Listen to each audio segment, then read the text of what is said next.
Okay, let's dig into this. We've got a lot of material here. News reports, updates, some early expert thoughts, all focusing on that awful event on June 12th, 2025.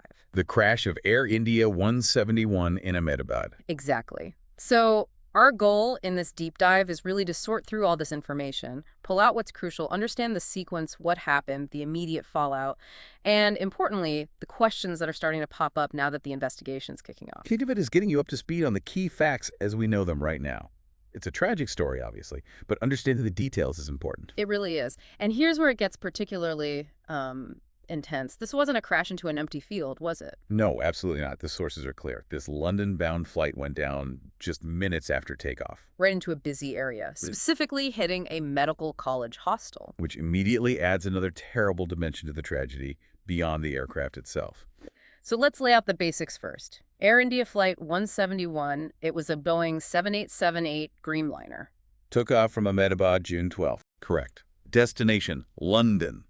A major long-haul flight. And the number of people on board, just devastating. Yes, 242 total. That's 230 passengers, 12 crew members.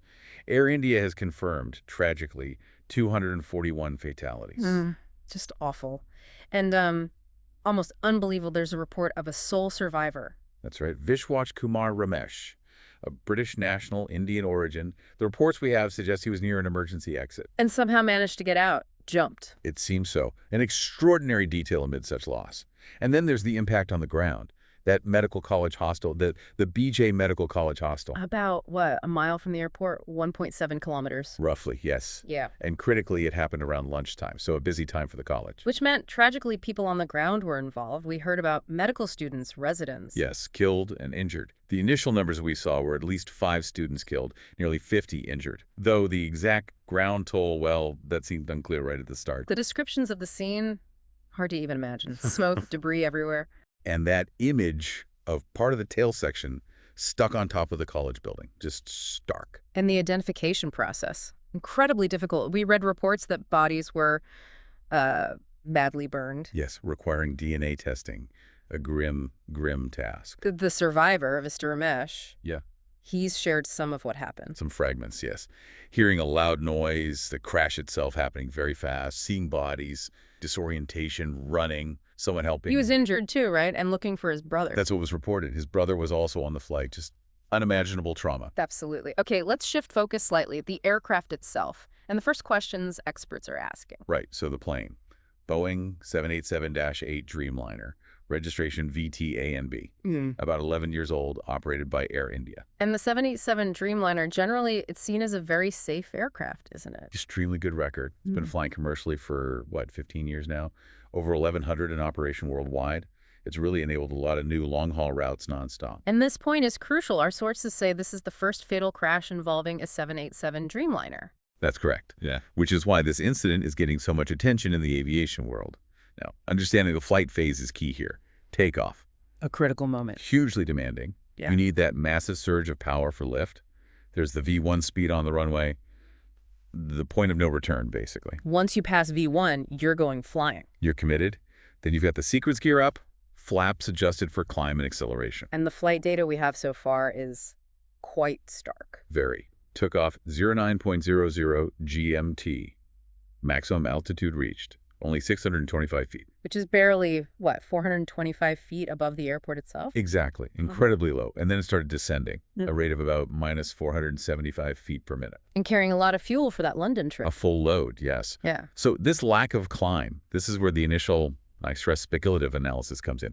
Experts looking at this are asking why. Why does it climb? What sort of early theories are floating around, based on the sources, of course? Well, looking at the early videos mentioned, it seemed to level off, then descend relatively slowly, almost appearing, quote, under control.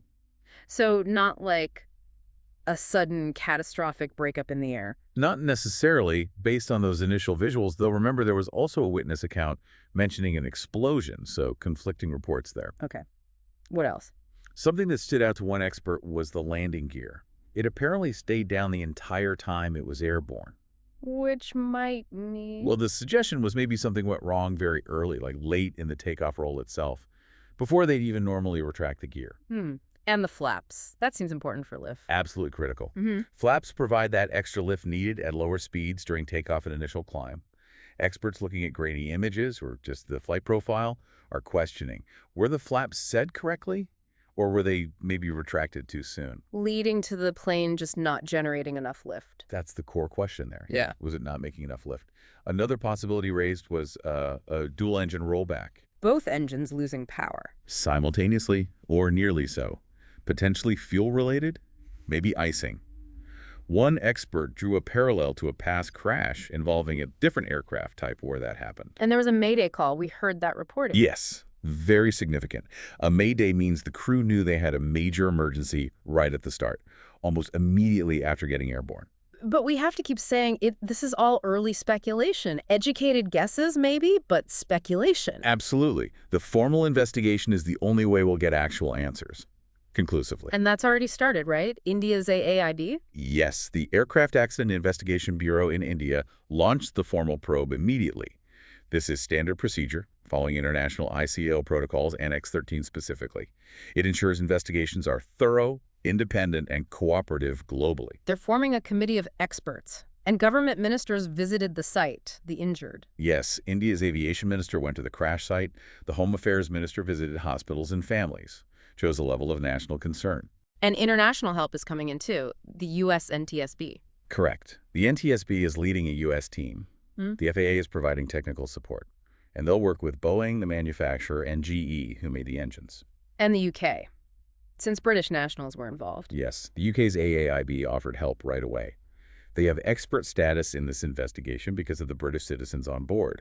They are sending their own team investigators, engineers, flight data specialists. What about Boeing? What's their official stance? They issued a statement expressing condolences, offering full support to India's AAIB, and, quite correctly, deferring to the Indian authorities as the lead investigators, just as the ICAO protocol dictates. Still, this crash must put them under renewed scrutiny, given recent history. Undoubtedly.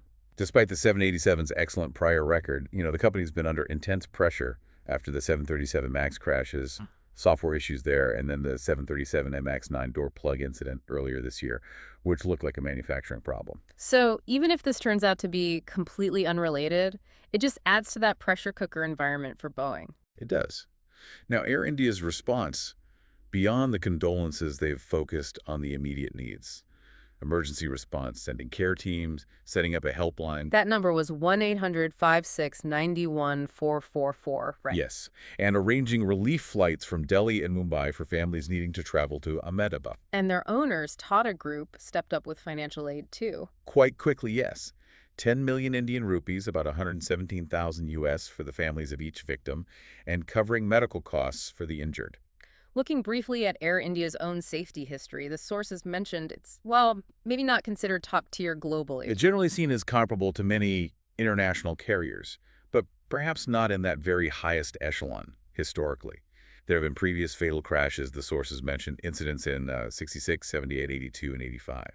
One of those was a bombing, of course, a different kind of tragedy. It provides some context, though, as you said, each investigation stands on its own. Exactly. The focus now is solely on Flight 171. And we have to bring it back to the people, the human cost. That's the heart of it, isn't it? Specific communities hit so hard. The British Gujarati community, that route is a lifeline for many families. And, of course, the medical college community in Ahmedabad itself. Students, staff. Yes, we heard those specific heartbreaking stories. The British couple posting online before they boarded, a Canadian dentist named Nirali Suresh Kumar Patel from Mississauga, and the students on the ground just going about their day. The community reaction has been huge, hasn't it? Prayers, gatherings. Yes, prayers reported in London temples, people gathering in Leicester outside the survivor's family home, offering support. A local MP there raising safety concerns, too, reflecting that local impact. And support systems are being put in place. Gatwick Airport, Air India setting up centers for relatives. UK Foreign Office crisis teams deployed both in the UK and in India to help their nationals. And the global reaction. Messages pouring in. From everywhere, it seems. The UN Secretary General, leaders from the US President, Secretary of State, Russia, Italy, Philippines, Pakistan, France, Ukraine, Israel, Canada. The PM there mentioning the Canadian citizen. UK leaders too, the King, Queen, Prime Minister, Foreign Secretary. And India's own prime minister calling it heartbreaking beyond words. It really shows the global shockwave from an event like this. A global response to what is, for the families, an intensely personal tragedy. So wrapping this up for you, Yeah. what have we learned from this deep dive into the sources? A truly devastating tragedy with Air India 171 moments after takeoff from Ahmedabad on June 12, 2025. Huge loss of life, both on the plane and tragically on the ground.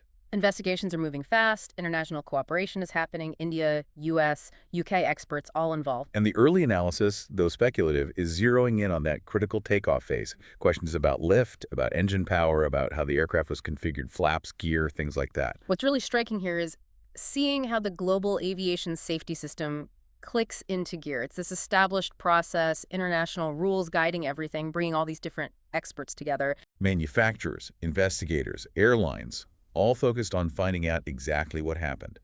It's a complex puzzle.